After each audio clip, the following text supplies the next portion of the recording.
Hello, everyone. Welcome to Five Spam. Welcome to my reaction to Married First Sight, season 14, episode. What is it?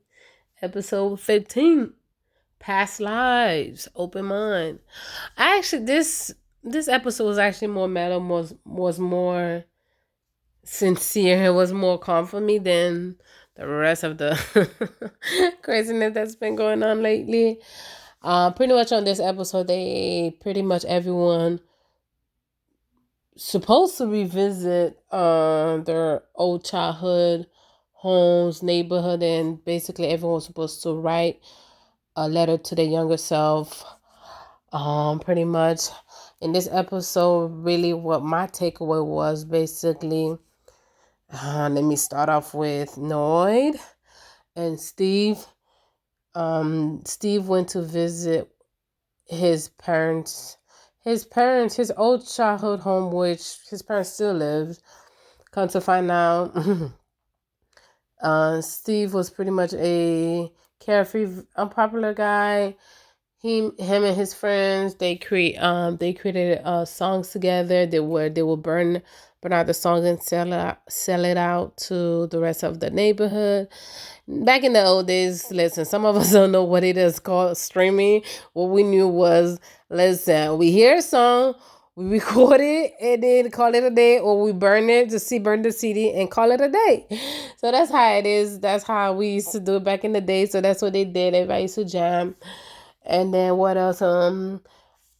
We did not get any letter from Steve about his younger self. We did get Noid because we didn't see Noid visit her old neighborhood or homes. She was basically talking about how there was this incident where all she could remember when she was younger, seeing her mom come from work with blood all over herself, and that really shattered her, thinking like, oh my god, her mom has so much to do to provide for the hard work her mom has to provide for the family. That really set her thinking about how hard her parents had to work. Also the fact that she grew up in a household where your feelings was basically was not needed. So basically, in order for her to express her feelings was basically through dance, which that's why she is the way she is. Noah was explaining how much she appreciated that because that was her only outlet growing up. So that's why she is the way she is when it comes to social media. And I get where she's coming from. The only thing I have is that she was like, oh, the reason why she's hesitant or she's battling with Steve is the fact that she feel like individually she doesn't want be married to him, that to define her, and then what she has to forget herself individually. And I'm like, wait, hold on. If you know individually you're not ready to give that part of yourself or somehow compromise, give inch of yourself. First of all, not even just get married. Why would you sign up to get married to a stranger knowing that they're picking somebody randomly based on criteria, based on papers, what they're saying, supposedly you guys match together? That one to me, I was like, wait, what? That's not making no sense, no. Like, individually, you're not, she's not saying that Steve gonna smother her from being her best self. It's just that she doesn't know him fully to really get to that point. It's still, to me, it's like, I guess my weird thing is like, you're not 100% ready to give any sort of yourself. Why you first of all sign up for getting married to a stranger? It's like, girl, to me, I still feel like she's standoffish in that sense. She's still annoying. I might be overreacting, but on the show, it's like, girl, she's like, she wanted her way and my way only, and then whatever I tell him to do, he's supposed to do it. That's what it's giving me, the attitude's giving me based on my own perspective. It's like, no, come on, girl, I can't. I'm trying, girl, but okay.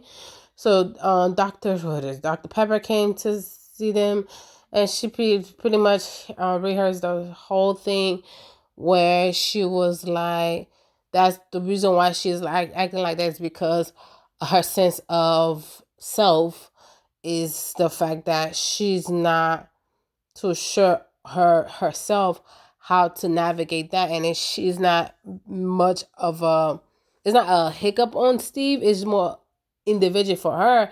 And to me it's like, well, okay, contradiction, but okay, to me, okay. So I'm understanding where you're coming from, which why how your childhood has has made you, shape you who you are. But to me it still doesn't still to change the fact that no, you kind of sense that why you signed up for to be married to a stranger. That's like, that his whole logic is like, listen, I wish the best for them. Listen, let's just say I wish the best for them, but mm, it's I won't be surprised if down the line they call it quits, because I don't know. It's just what she's giving me on the show. I might be off. It's like she's giving me irritation. It's feel like he probably stay with her, but she's gonna be like one of these days, like, I'm done and I'm out. Listen, that's just the vibe I'm getting based on the show. I might be up, but that is just my perspective, okay? All right, so we're gonna let's go to Katina and Olajuwon. Olajuwon and Katina. Pretty much, we saw Olajuwon visit his old neighborhood where he grew up in the project. Basically, Olajuwon expressed the fact that he had to overcome so much in life growing up. That's why his mentality is the way it is. Like with all of us, with Noy, with Lindsay, we get that. But it's just that harsh, stern attitude at times. Nesh is not for everybody. And then I get that intentionally he realized that it's not for everyone. He don't try to push it around. But at the same time, you have with Katina, she's very mellow. Based on the show, she's very mellow. I'm not saying she doesn't have her own mind. She just, her response to him is like, if he's negative, she's more mellow, is positive. So they're not both butting heads with each other, going at it. So I get that sense. But at the same time, it's like she said, the way he is because of the fact that his childhood has brought him to be the way it is. And Katina's very understanding. Katina went to, oh, one thing, Elijah was like, because the fact that he grew up in the project and Katina grew up more in the suburbs, so she pretty had much of a nicer outlook on life. I was like, yes, girl, yes, because they'd be like, hey, we all black folks grew up in the projects. So I was like, hey. And then Katina went to visit, one of her childhood memory was her old church, where she pretty much, like, she grew up in a church. And she said something about her mom may do a, what is it, promissory ring, where her, I don't know what is it called, but pretty much for her to keep her virginity intact. And Katina jokingly was like, I knew I was not gonna hold that, but the fact that growing up, that stability of church, prayer, God really stick to her through everything, because she says that no matter what, she always could count on him. She prays every day to God, and he's her backbone. He's her friend. So I really appreciate that. That's the only, as much she had things she was going on, that church, that feeling of God, Christianity, and to have someone have your back really made who she is. And I really did appreciate about the fact that, and then because what's his name? Olajuwon did not. He grew up in the church. He says that every Sunday, even though him and his mom and dad wasn't together, but every Sunday at clockwork, his dad will come pick up the kids and take them to church. So he did remember that. He's not really a church person, but Katina wants to bring her kids in the church, so they both agree that's not a problem. And also the fact is that when Dr. Pepper came, Elijah was expressing the fact that Katina want to finish school, her nursing degree, in 2 years. Elijah was like, I don't know if I'm ready. The fact that in 2 years, and in 2 years she want to have a kid, and if she is able to maintain to be a wife to me, with handing kids school and a kid, which I'm like, okay, I get your perspective where you're coming from. That's logic. And it's just, he's like, I don't want to overwhelm her. Because he's like, I know I'm a lie. It's just, I want so much for her. I want her well-being is above mine. So it's like, I get that, Elijah. I'm not gonna give you slack for that. Thank you for being sincerely, based on the on the show. Thank you for sincerely objecting your feelings about the fact that you want to logically be real. Like, hey, even though she says that, but I gotta make sure she understand. Like, you want kids in 2 years, you want to finish your school, and you want to be maintained to be a wife. It's a lot, so it's gonna take a lot of patience from both of their part. And then he's like, I'm not sure she's ready for that. So I don't know if it's just editing with all these scenes. It's like, we're doing too much, from Noy to a larger one to Lindsay. This is too much. I can't. But so far we didn't have a large one yelling, screaming, and going off for me personally.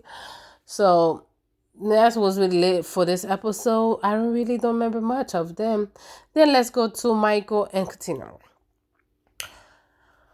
Katina, I said Katina, Jasmina and Michael. So Jasmina and Michael, Jasmina visit her old childhood home, where, come to find out, I guess she had a stepmother who was married to her father before.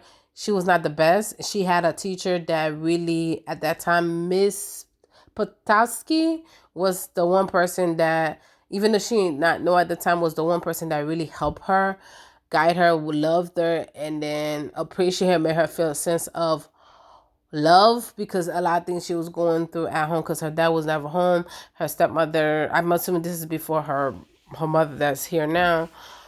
Her first stepmother wasn't the best, so she did not get that best experience. And she basically was telling herself that's why she wanted to be a teacher, because of that. Miss Potatsky taught her so much that she wanted to take that feeling, that from that love that some kids may not, and then pass it on to her. I did appreciate that. Miss, what's his name? Dr. Pepper came, spoke to them pretty much. She's like, hey, cahoots, everyone is cahoots, but let's get down to it, because they were like, hold up. This is the thing I didn't get. Jasmina and Michael was like, Michael's like, okay, we can have kids in about 3 years or so. Jasmine was like a year and a half. He was kind of like taken back. But I'm like, okay, you want to have kids in she's like, because I want to have a lot of kids. You want to have kids in a year and a half. But she's like, I feel everything but that sexual feeling, that urge she has to just grab him and kiss her. She's like, it's not, she's like, she's not getting that feeling to do it. And she don't know if it's a hesitant on her part or whatever the reason. I'm like, girl, you can't force sexual feelings or not. I know as women, we are able to bypass that first, even though physically we're not sexually, we're not physical sexually attracted to you.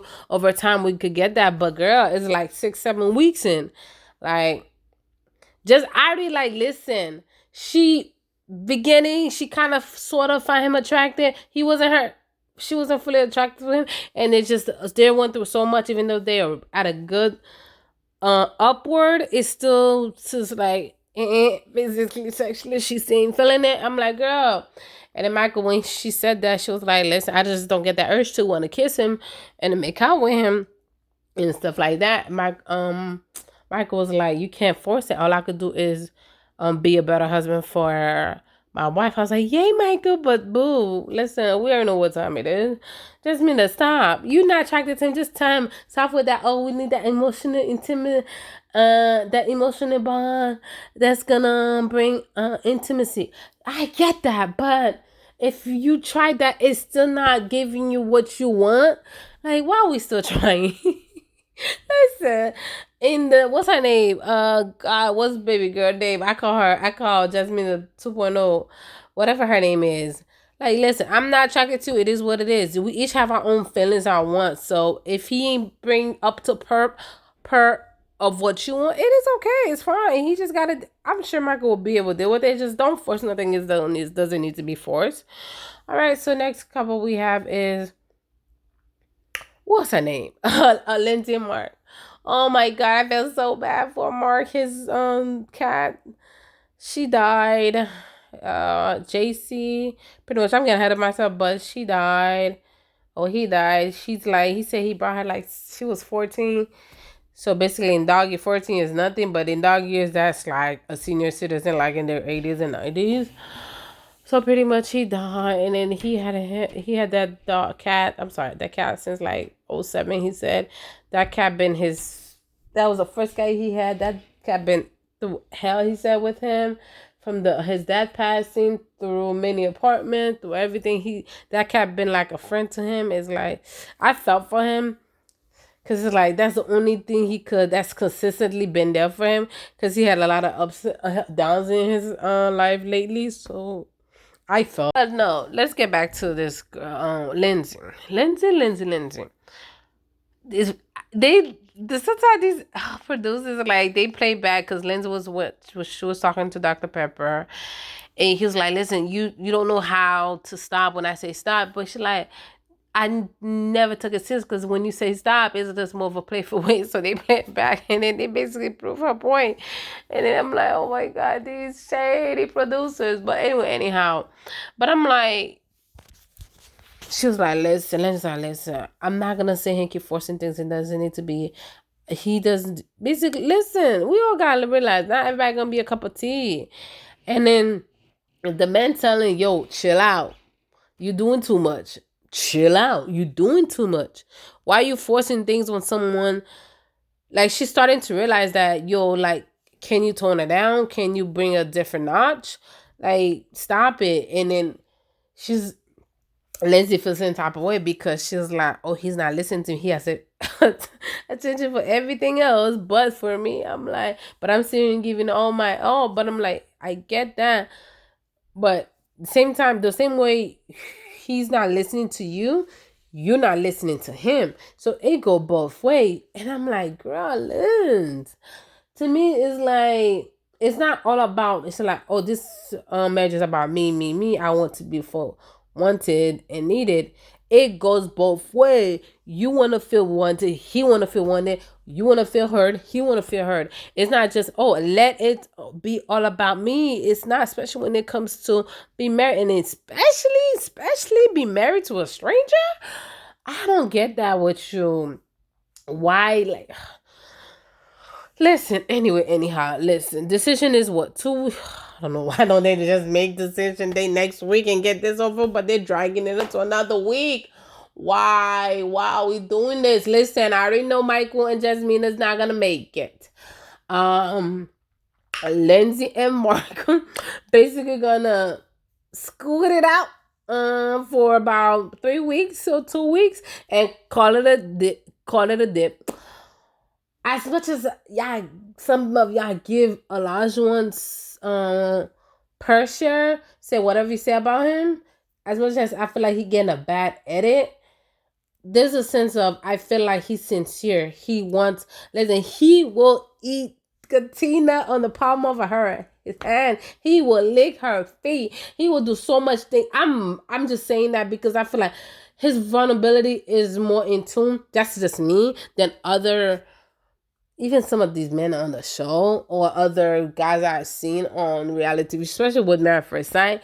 I feel like she got the right one because he got the right girl. He got the right woman. So I appreciate that fact. So I feel like they're gonna say yes on decision day. It's just I want them for long term, but it's only for them to really know what they want to do. You understand? And then oh, what's her name? Noah and Steve. Listen, they both gonna say a decision day. Like I said, it's gonna be all depend on Noah. If fifth is up to Steve, longevity, they'll stay here, have a couple grandkids, they'll see their grandkids, their great grandkids. But if it's up to Noah, if her mentality if it's true the way her mentality is, listen, they're not gonna last 2 years. That's just me. Like, so please, like, why can't we just get decision next week? Like, why are we dragging this? Like, I know we're trying to do this, but the dragging is too much for me. Like, it's too much. But guys, listen here. That's all. That is all I have on my thoughts of this week episode of Married First Sight season 14. Guys, I really appreciate it. I hope to see you guys next time. Bye.